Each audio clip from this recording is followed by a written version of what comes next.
தென்னாடுடைய சிவனே போற்றி, எந்நாட்டவர்க்கும் இறைவா போற்றி. அனைத்து தமிழ் உள்ளங்களுக்கும் கனிவான வணக்கங்கள். நிகழும் ஸ்ரீ மங்களகரமான சோபகிருது ஆண்டு மாசி மாதம் 18ஆம் தேதி வெள்ளிக்கிழமை அன்று பஞ்சமி திதியில் சுவாதி நட்சத்திரத்தில் துருவ நாமயோகத்தில் தைத்தூலம் காரணத்தினில் அமிர்தயோகம் கூடிய நன்னாளில் இந்த சீர்மிகு மார்ச் மாதம் பிறக்கிறது. பிறக்கப் போகும் இம்மாதம் உங்கள் வாழ்வில் வளமும் நலமும் செல்வ செழிப்பும் பெற்று புதிய வாய்ப்புகள் புதிய வெற்றிகளுடன் மங்களகரமாக அமைய எல்லாம் வல்ல இறைவனை உளமாற வேண்டி விரும்பி கேட்டுக்கொள்கிறேன். இம்மாத கிரக நிலைகளை பார்க்கும் போது மேசத்தில் குருவும், கன்னி ராசியில் கேது பகவானும், மகர ராசியில் செவ்வாய் சுக்கிரனும், கும்ப ராசியில் சனி புதனுடன் சேர்ந்து சூரிய பகவானும் சஞ்சாரம் செய்கின்றனர். மார்ச் 2ஆம் தேதி புதன் பகவான் மீன ராசிக்கும், 8ஆம் தேதி சுக்கிர பகவான் கும்ப ராசிக்கும், 14ஆம் தேதி செவ்வாய் பகவான் கும்ப ராசிக்கும் இடப்பெயர்ச்சி அடைகின்றனர். இந்த கிரக அமைப்பினால் உங்கள் வாழ்வில் இம்மாதம் ஏற்படக்கூடிய சுப மற்றும் அசுப பலன்கள் என்ன என்பதனை பற்றி காண்போம். நடுங்க வைக்கும் குளிரோ தவிக்க விடும் வெயிலோ இல்லாமல் மிக இதமான சூழல் நிலவும் மாதம் இந்த மார்ச் மாதமாகும். பனிக்காலம் முடிந்து வசந்த காலம் துவங்க போகிறது. மாசி மாதத்தின் பிற்பகுதியும் பங்குனி மாதத்தின் முற்பகுதியும் இணையும் மாதம் இந்த மார்ச் மாதமாகும். கும்ப மாதமும் மீன மாதமும் இணைந்த இந்த மார்ச் மாதத்தில் பல திருப்பங்கள் உங்கள் வாழ்வில் நடைபெற உள்ளன. மிதுன ராசி அன்பர்களே, இம்மாத பொருளாதார வசதி திருப்தி தருவதாக இருக்கும். எதிரிகள் பணிந்து போவார்கள். ஆடை ஆபரணங்கள் சேரும் வாய்ப்பு உண்டாகும். சிலருக்கு புதிய வாகனம் வாங்கும் யோகம் உண்டு. ஆனால் உடல் ஆரோக்கியத்தில் கவனம் தேவை. மற்றபடி வசதி வாய்ப்புகளுக்கு குறைவு இருக்காது. உங்களுக்கு ஏற்பட்டிருந்த அவப்பெயர் விலகும். குடும்பத்தில் மனைவி மற்றும் மகளின் ஆலோசனையை கேட்டு செயல்படுவது நல்லது. பிள்ளைகளால் ஏற்படும் தர்ம சங்கடமான நிலைமைகளை சமாளிக்க வேண்டிய சூழ்நிலை ஏற்படக்கூடும். தந்தை வழியில் எதிர்பார்த்த காரியங்கள் முடிவதில் தடை தாமதங்கள் ஏற்படும். அவருடன் மனக்கசப்பு ஏற்பட வாய்ப்பு உள்ளது. தந்தையை அனுசரித்து செல்வது நல்லது. அடிப்படை வசதிகளை ஏற்படுத்திக் கொள்வீர்கள். நவீன ரக மின்சார மின்னணு சாதனங்களை வாங்குவீர்கள். உறவினர்களால் அனுகூலம் ஏற்படும் என்றாலும் சில பிரச்சனைகளும் ஏற்படக்கூடும். சகோதரிகளின் அன்பும் ஆதரவும் உங்களுக்கு மகிழ்ச்சி தரும். தாய்மாமன் வகை உறவுகளால் சில தர்ம சங்கடமான சூழ்நிலை ஏற்படும். அலுவலகத்தில் பணிச்சுமை அதிகரிக்கும். எதிர்பார்த்த சலுகைகள் கிடைப்பதில் தடை தாமதங்கள் ஏற்படக்கூடும். சக ஊழியர்களிடம் போதுமான ஒத்துழைப்பு கிடைக்காது. மேல் அதிகாரிகளை அனுசரித்து செல்வது எதிர்காலத்துக்கு நல்லது. தொழில் மற்றும் வியாபாரத்தில் எவ்வளவுக்கு எவ்வளவு உழைக்கிறீர்களோ அவ்வளவுக்கு லாபம் கிடைக்கும். பற்று வரவு சுமூகமாக நடைபெறும். மறைமுக போட்டிகளை முறியடிப்பீர்கள். சக வியாபாரிகளுடன் இணக்கமாக பழகுவது நல்லது. குடும்பத்தை நிர்வகிக்கும் பெண்களுக்கு சற்று சிரமம் தரும் மாதமாகவே இருக்கும். ஆனாலும் பெரிய அளவில் பாதிப்பு எதுவும் இருக்காது. அலுவலகத்துக்கு செல்லும் பெண்களுக்கு அலுவலகத்தில் பணிச்சுமை அதிகரிக்கும். மாணவர்களுக்கு சக மாணவர்களிடம் அதிகம் பேசி பழகுவதை தவிர்ப்பது நல்லது. பாடங்களில் கூடுதல் கவனத்துடன் படிப்பது நன்மை தரும். கலைத்துறையினருக்கு கவனம் தேவை. எதிர்பாலித்தனிடம் பழகும் போது எச்சரிக்கை அவசியம். எதை பற்றியும் கவலைப்படாமல் தீர ஆலோசித்து எதையும் செய்வது நல்லது. கடன் கொடுப்பது, பைனான்ஸ் போன்றவற்றில் மிகவும் கவனமாக இருப்பது நல்லது.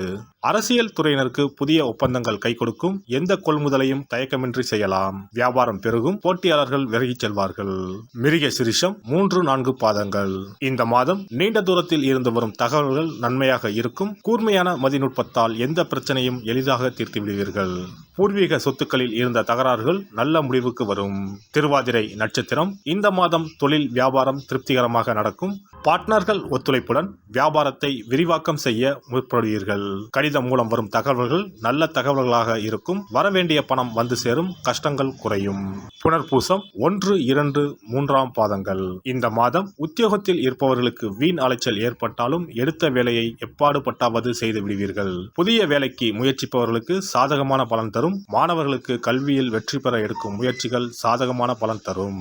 சனிக்கிழமையில் விஷ்ணு பகவானை வணங்க பிரச்சனைகள் தீரும். இனி இந்த மார்ச் மாதத்தில் மகா சிவராத்திரி எப்போது, இந்த நாளுக்கு அப்படி என்ன சிறப்பு என்பதனை பற்றி காண்போம். சிவபெருமானுக்கு எத்தனையோ திருநாமங்கள் உள்ளன. அவற்றில் மிக உயர்வானதாக சொல்லப்படுவது மகாதேவன் என்ற திருநாமம். மகாதேவன் என்றால் கடவுள்கள் அனைவருக்கும் மேலான கடவுள். கடவுள்களுக்கு எல்லாம் தலைவன் என்ற பொருள். சிவாய நம என சிந்திப்பவர்க்கு அபாயம் ஏற்படாது என்பார்கள். அப்படி கர்ம வினைகளில் இருந்தும் அனைத்து விதமான துன்பங்களில் இருந்தும் விடுபடுவதற்கு சிவனே கதி என சிவபெருமானை சரணடைவதற்கு ஏற்ற நாள் மகா சிவராத்திரி தினமாகும். மகா சிவராத்திரி நாளில் சிவபெருமானை முழு மனதுடன் உண்மையான பக்தியுடன் வழிபட்டால் நம்முடைய வேண்டுதல்கள் அனைத்தையும் சிவபெருமான் நிறைவேற்றி வைப்பார் என்பது ஐதீகம். கவலைகள் நீங்கி காரிய வெற்றியை தரக்கூடிய நாள் மகா சிவராத்திரி விரத நாளாகும். சிவபெருமானுக்கு உரிய அஷ்ட விரதங்களில் மிக முக்கியமானது மகா சிவராத்திரி விரதமாகும். சிவபெருமானின் அருளை பெறுவதற்குரிய மிக உன்னதமான புண்ணிய நாளாகும். ஒவ்வொரு மாதமும் தேய்பிறை சதுர்த்தசி திதியில் வருவதை மாத சிவராத்திரி என்றும், மாசி மாதம் தேய்பிறை சதுர்த்தசியில் வருவதை மகா சிவராத்திரி என்றும் கொண்டாடுகிறோம். நாடு முழுவதும் சிவ பக்தர்களால் கோலாகலமாக கொண்டாடப்படும் விழாக்களில் மகா சிவராத்திரி விழாவும் ஒன்று. இந்துக்களின் மிக முக்கியமான விரத நாட்களில் இதுவும் ஒன்று. முப்பெரும் தேவர்களில் ஒருவரான சிவபெருமானுக்குரிய ராத்திரியாக சிவராத்திரி கொண்டாடப்படுகிறது. இந்த ஆண்டு மகா சிவராத்திரி விழா மார்ச் 8ஆம் தேதி கொண்டாடப்பட உள்ளது. அன்று இரவு 8:20 மணிக்கு துவங்கி மார்ச் 9ஆம் தேதி மாலை 6 மணி வரை சதுர்த்தசி திதி உள்ளது. இதனால் மார்ச் 8ஆம் தேதி இரவு 8:30 மணிக்கு பிறகே சிவராத்திரி பூஜை துவங்க வேண்டும். சூரிய பகவான் கும்பராசியில் பயணம் செய்யும் மாசி மாதத்தில் தேய்பிறை சதுர்த்தி நாளில் முதல் நாள் மாலை துவங்கி அடுத்த நாள் காலை வரை சிவனுக்கு தொடர்ந்து 4 கால பூஜைகள் செய்யப்படும். சிவராத்திரி அன்று இரவு முழுவதும் கண் விழித்து சிவ வழிபாடு செய்து அபிஷேகம், ருத்ராபிஷேகம் செய்து சிவ மந்திரங்களை உச்சரித்து சிவனின் அருளை வேண்டி பிரார்த்தனை செய்ய வேண்டும். ஆன்மீகத்தில் உயர்ந்த நிலையை அடைவதற்கும், துன்பங்கள் மற்றும் பாவங்களில் இருந்து விடுபட்டு மோட்சத்தை அடைவதற்கும் ஏற்ற நாள் இதுவாகும்.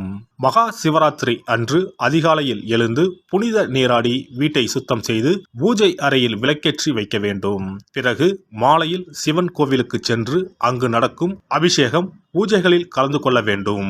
அன்று சிவலிங்கத்திற்கு பஞ்சாமிர்த அபிஷேகம் செய்வதும் வில்வ அர்ச்சனை செய்வதும் மிக சிறப்பானதாகும். மகா சிவராத்திரி நாளில் எத்தனை முறை முடியுமோ அத்தனை முறை பஞ்சாட்சர மந்திரமான ஓம் நம சிவாய மந்திரத்தை உச்சரிக்க வேண்டும். இது தவிர சிவபுராணம் பாராயணம் செய்வது மிகவும் சிறப்பானதாகும். இந்த நாளில் ருத்ராபிஷேகம் செய்வதும் கோவில்களில் நடக்கும் ருத்ராபிஷேகத்தில் கலந்து கொள்வதும் மிகவும் சிறப்பானதாகும். இந்த முறையில் மகா சிவராத்திரி விரதம் இருந்தால் முந்தைய 3 பிறவிகளில் செய்த பாவங்கள் நீங்கும். மனக்கவலைகள், நோய்கள், வறுமை நிலை ஆகியன நீங்கும். அதோடு வாழ்வில் அனைத்து விதமான இன்பங்களும் உயர்வும் கிடைக்கும். நாம் செய்யும் வழிபாடு, பூஜை ஆகியவற்றிற்கு 2 மடங்கு பலனை தரக்கூடியது மகா சிவராத்திரி விரதமாகும். சிவபெருமானை வணங்குவதற்கும் அவரின் அருளை பெறுவதற்குமே அவருடைய ஆசி இருந்தால்தான் முடியும். அதனால்தான் அவன் அருளாலே அவன் தாள் பணிந்து என்ற அற்புதமான வாசகத்தின் மூலம் நாம் அறிய முடிகிறது. சிவ அருளை பெற வேண்டும் எனில் அது அத்தனை சுலபமான காரியம் கிடையாது. சிந்தையிலும் செயலிலும் சிவனையே நினைத்து ஒவ்வொரு காரியத்தையும் செய்ய வேண்டும்.